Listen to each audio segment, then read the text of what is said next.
সোনারগাঁও উপজেলার জামপুর ইউনিয়নের মজমপুর গ্রামের শাহী মসজিদের উদ্যোগে ৩ দিনব্যাপী ওয়াজ মাহফিলে গতকাল শুক্রবার ৬ ডিসেম্বর প্রধান অতিথি হিসেবে বক্তব্য রাখেন সোনারগাঁও উপজেলা বিএনপির সহ সভাপতি, জামপুর ইউনিয়ন বিএনপির সভাপতি আল মুজাহিদ মল্লিক।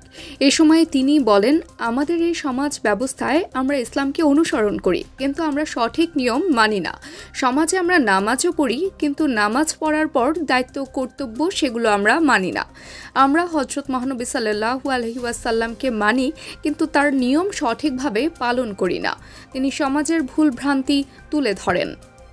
অত্যন্ত দুঃখের সাথে কিছু কথা বলবো যে আজকে যে আমাদের সমাজ ব্যবস্থা,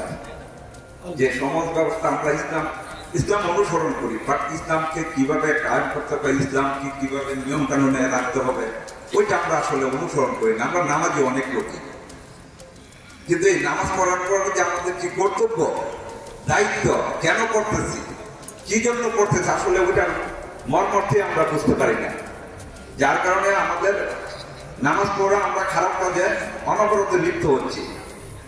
এটা অত্যন্ত দুঃখের জিনিস যে আমাদের মূল স্তম্ভ যে ঈমান, যে এক আল্লাহ, আমরা কিন্তু এক আল্লাহকে ভালো করে বুঝি না। এটা আমাদের অনেকে বোঝার ভুল আছে যে আমরা শক্তভাবে আল্লাহকে ধরে রাখি না। আমার নবীর ও রসুলের তাকে আমরা অনুসরণ করি না। আমরা নিজের মন করার মতো সবকিছু এখন সমাজ ব্যবস্থায় চালু করে দিয়েছি। আজকে দেখেন যে আমি বাড়িতে আসছি, একজন আমার কাছে দাওয়াত নিয়ে আসছে, দাওয়াতটা কি 40 দিনের। তো আমি সে নামাজ পড়ে রোজা সবকিছু পড়ে, আমি 40 দিন কেন হইল, তো এটা বাবা মার জন্য করতে হবে। তো আমাকে কেন করতে হবে, এটা কি আমাদের ইসলামের কোথাও আছে?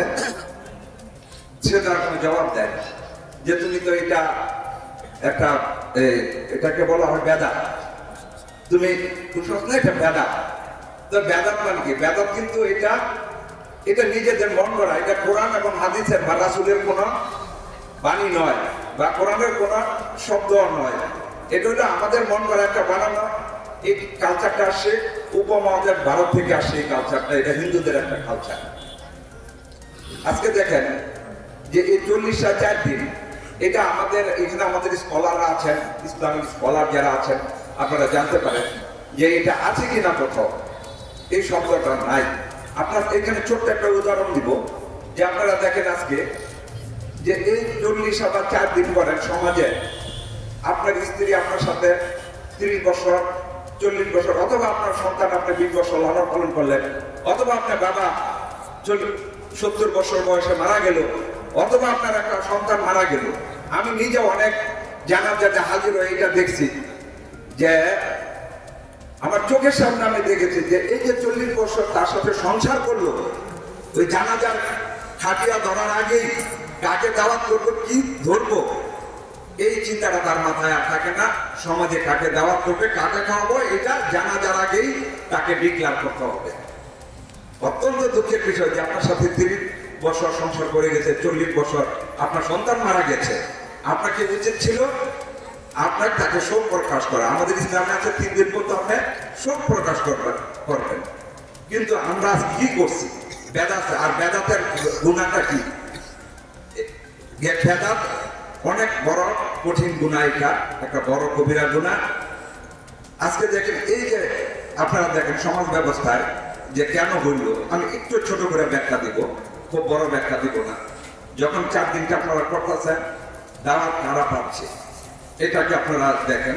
সমাজের প্রথম পাবে সমাজের রাজনীতিবিদরা, দ্বিতীয়ভাবে সমাজের মোড়লরা, তৃতীয় হইল রাজনৈতিক কর্মীরা। অনেক জায়গায় আমি দেখেছি ইয়ার দাওয়াতে আপনার ইয়ারা দাওয়াত পায় না, ভালো মানুষ দাওয়াত পায় না, আর গরিবরা তো দূরের কথা। তাইলে আপনি কাকে খাওয়াইতেছেন? এখানে আইসা কি হয় পরে দেখেন, আইসা টোটালি ওইখানে তার জন্য কোনো দোয়া হয় না। দোয়া কি হচ্ছে? টোটাল যতক্ষণ বসে থাকবে ততক্ষণ রাজনৈতিক আলোচনা, এর বাইরে কোনো আলোচনা নাই। এটা আমার নিজের দেখা, আমি অনেকগুলা জায়গা আমি দেখছি।